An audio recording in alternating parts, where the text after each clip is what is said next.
I'm excited for this morning as I am joined by, I've been saying Dr. Wanga Gambushe, a senior lecturer in African languages and literatures at UCT.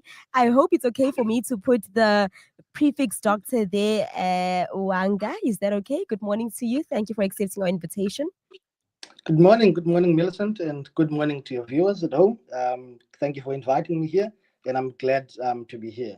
Of course, you can call me whatever you want. Wanga is fine. Dr. Kambushi is fine. Fundisi, that's also fine. Ah, Mfundisi, I don't know that. Okay, Tata wena. Now we know. Now we know. A question to the listener would be whether you have heard, or rather, you have had many questions about language before, particularly how diverse words come about. People argue about who wrote the Bible, for instance, right? And who Mm. writes the dictionary, who makes language. I think of Shakespeare and how he is credited for being at least one single person who added a lot of words to the English language. His contribution was massive. And yeah, well, since him, where did all the new words come from? We know that we hear slang, new words that we've never heard before. Where do they come from? It's quite a puzzle. And this morning we want to try and piece it together with Dr. Wanga Gambuchi as Mfundisi as well is okay. Okay, you are I don't know, would you say you are a lexicographer? I want to know what that profession entails, by the way. All right, thank you, Millicent. I am a lexicographer. I've worked at the Classical Lexicography unit, which is the unit for, it's Classical Lexicography based at the University of Fort Hare. But beyond that, I am a language specialist. I research a number of areas, especially African languages in higher education. Okay. But lexicography happens to be one of the things I research and I teach.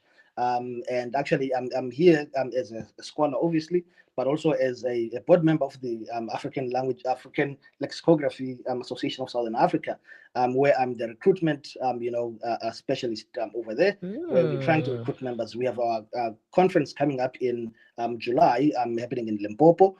So, if there's anyone out there who's keen on doing research on lexicography, we would like to see you at that conference in Limpopo. But coming back to you and your question, actually, you mentioned Shakespeare, but actually, the one person that doesn't get enough credit is a man called Samuel Johnson, Okay. who created actually the first dictionary of English, which was the first comprehensive dictionary of the English language. And his birthday is on the 16th of October, and that day happens to be the International Dictionary Day that is celebrated all over the world. So forget Shakespeare for now. Let's focus on Samuel Johnson. Okay, all right. I'm happy with that. I'm very happy with that. How does one become a language specialist? I mean, if you are not if you don't have a disability of language, you know how to speak. So how are you a specialist and I'm not a specialist? Mm. Well, I mean, let's actually go back first and have a bit of a chat about lexicography. Yes. So, what is lexicography, right? And we can define lexicography as basically the work of researching, of documenting, of explaining words of a particular language. And actually, lexicographers, what they do is they study words, how they are used in real life, what words mean, and how those meanings change over time, and then record these in dictionaries. That's Okay. essentially the work done by lexicographers, and it involves collecting data, Mm-hmm. analyzing usage, how people use language, deciding which words and meanings belong in a dictionary, and presenting that information in a clear and concise way, so that people can use it either for learning, for work, or for everyday life. And that's why actually we end up having different types of dictionaries. We have Mm. specialist dictionaries, which are for law, for medicine, and so forth. And then we have general purpose dictionaries, which are for all of us on the everyday, situation. So Okay. we have different types of dictionaries that are made for different types of people. And sometimes people make the mistake of thinking that dictionaries are basically a one size fits all. One dictionary can fix everything, but not exactly the case. You must be clear which dictionary you're looking for. There's different dictionaries for children, there's dictionaries for adults, there's dictionaries for second language acquisition, and so forth. So there's different types of dictionaries that exist out there. And again, we can then differentiate, when we talk about lexicography into basically two types of lexicographers. We have, Okay. people who do lexicography as a discipline, and then we have people who do it as a practice. So when we talk about lexicography as a discipline, what we are talking about here is basically people who work at universities, people like myself, who basically do the work of researching dictionaries. That's all they do. So they don't do the actual work. What they do is they research dictionaries, different aspects of dictionaries. For Mm. instance, they look at the user perspective. So how are people engaging with dictionaries? They research the structure of dictionaries. They research the history of dictionaries. They do what we call dictionary criticism, where you look at different dictionaries and you ask questions around how they are formulated, how they are user friendly, and so forth. So that's the Mm. one aspect. And the other, of course, is practical lexicography, Mm. which involves the planning of dictionaries, the data collection, the selection of the words, defining them, editing, and finally publishing. And this work is done by people who work at the lexicography units. So in South Mhm. Africa, we actually have 11 lexicography units, one for each of the official languages. But Wow. on top of that, since we now have 12 official languages, there should be another lexicography unit coming soon for South African Sign Language. Now, what happens is that sometimes the people who work on dictionaries as a practice, sometimes they're not trained as lexicographers. These are people who come from areas such as language, such as literature, such as language documentation and so forth. So those people have not really gone to universities to study Oh. lexicography. They just had a love for language, and that's how they end up in lexicography. But Mm. some, like my students that I teach every year, those then will become practical lexicographers, but who have a training in dictionary making. So I hope that sort of covers different aspects of dictionary making. Yeah, yeah, definitely. I love that. I think you've shared quite an extensive, I think, narration of lexicography and what it entails. Maybe we can still delve into the other facts about lexicography that people don't know. I'm always very, what's the word? I feel like growing up makes you realize certain things. One of those things is careers. When you listen to young people or children at schools talking about what they want to be, they still say the things that I'm assuming 100 years ago were the main careers. Mm, And I guess it depends on exposure as well. But if you go to like our local township schools, you'll still hear really the same kind of language that the great grandparents wanted to become. I want to be a doctor. I want to be a teacher. I want to be a lawyer. mm, And I'm always thinking, universities, and maybe not just universities, other areas of studying have other options that we don't know about until maybe we are in that institution, or by grace it is exposed to mm, you somewhere. um mm. let's share about some of the ways that people can get into it, and maybe other facts and about lexicography, and then definitely please plug the little ones who are coming into university on how they can maybe get into this if they enjoy languages or reading or something along those lines. All right. Well, I mean, if I can make it personal for a moment, Yeah. for instance, how I got into this language thing. Yeah. Even for me, it wasn't something I knew that, oh, one day I want to be a lexicographer, I want to be a language specialist. Yes. But I used to, since this is a Christian radio station, I used to translate, to interpret rather, at church. And Mm. my brother saw like, hey man, you seem to have this interest in language. You should maybe consider a career in language. And he was like, I have a friend of mine who did his undergraduate at UWC. Now he's doing an honors at Stellenbosch University, and he then got a job. So he was like, this is something that you should consider. And indeed, I considered it, and look at me now. So definitely things like language study are things that often are not looked at as being important, especially in African languages, especially. Oh. People don't know the opportunities that exist in that space. For one, I'm an academic in the African languages section in the School of Mm. Languages at UCT, and we have a myriad of colleagues there who teach different languages, French, German, and so forth. So that's one aspect. You can be a researcher and a teacher of languages if you are keen or you have an interest in language. But beyond that, you can be a language specialist where you conduct translations. As a freelancer, for instance, or you can work for companies that do translation. You can work for government. For instance, now there's an ISXXOSA job in Parliament that has just come out. So if you are keen or you have a degree in languages, check that out in the jobs portal of South African Parliament. But there's such jobs where you can go be an interpreter, be a translator, use the Hansard system in Parliament and so forth. Now, all of those opportunities that exist, you can be a teacher in school and so forth.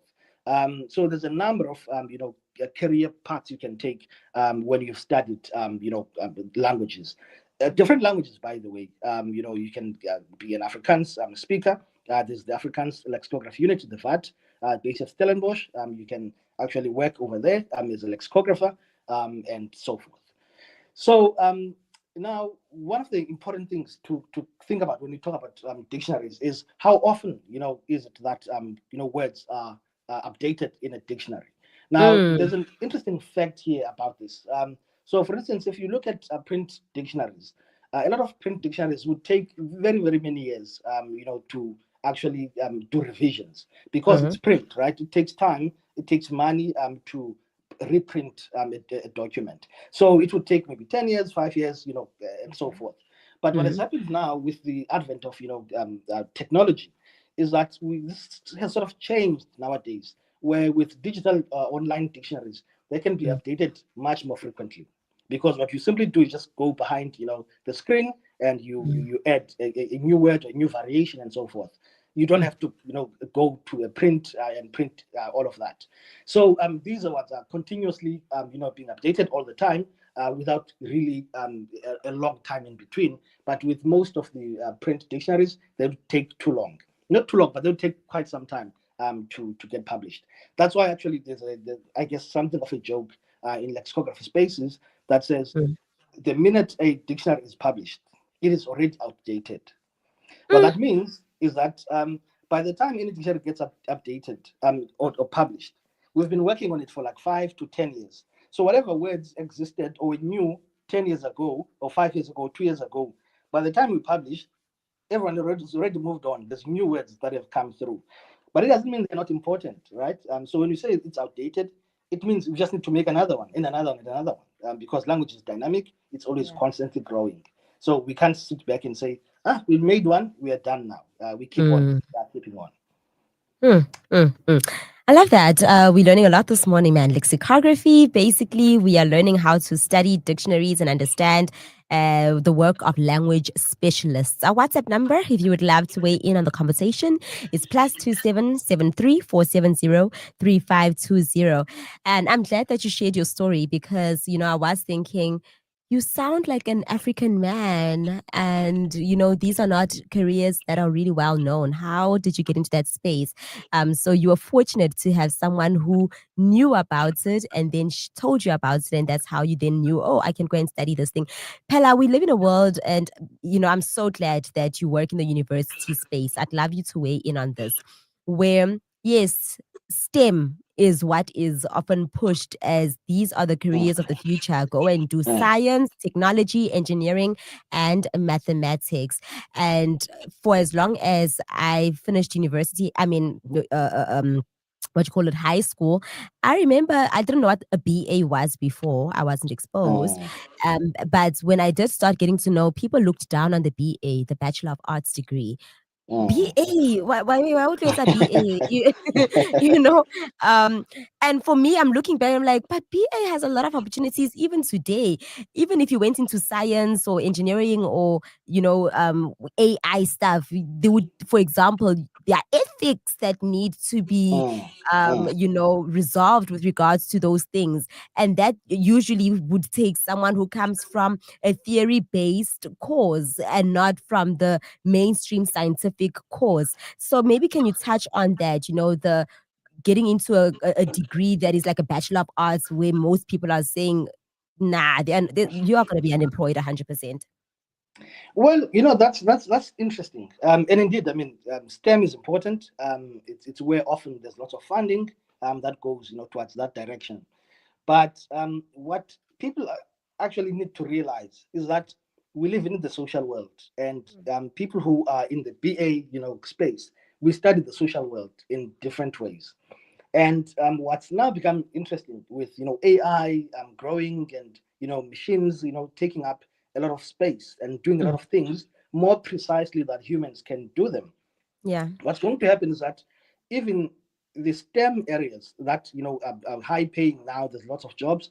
There's a chance that somewhere in the future, actually, we in the humanities are the future, because when the machine can actually do an operation on its own without Mm. needing a doctor to actually be the one doing the operation, because it can do it much better than a human can, then all of a Mm-hmm. sudden those people who work those jobs might not have jobs in the future, because technology will gradually take over those jobs. But there'll Whoa. still be a need to research the social world, research Mm. how we humans interact with the world around us, how we interact with each other, how we interact with the technology and so forth. And that's still where people who are in the human world then still have things to do, things to research. If you Mm. talk about sociologists, they study society in or different aspects of society, and that's important. You talk about history. We need to know where we're coming from so that we know where we're going and not make the mistakes of the past. And again, that needs us humans to do that research. So there's a lot in the humanities that one can study.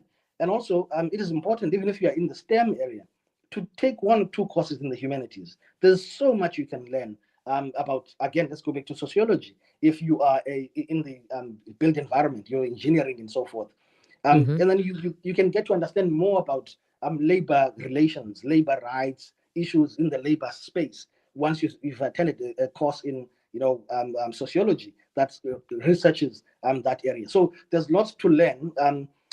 Interdisciplinarity for me is important, because we're not exactly saying this is more important than the other, but Mm-hmm. it's important that our students become grounded in different aspects of the world they live in. So studying a language is important because it exposes you to how other people view the world through Yeah. their language. So if you're at UCT, for instance, students are required to take one course at least for the first year in the languages, and that's important. It goes a long way in opening up one's eyes.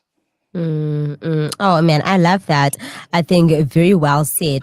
So you also, as a scholar, happen to be, we are blessed rather, because you come to us from the African Association for Lexicography, and you said you are, I think, the recruitment specialist. You want to maybe, as we wrap it up, share with the listener, anyone who might be seeking opportunities. I know earlier on you mentioned in Limpopo, there's going to be a conference.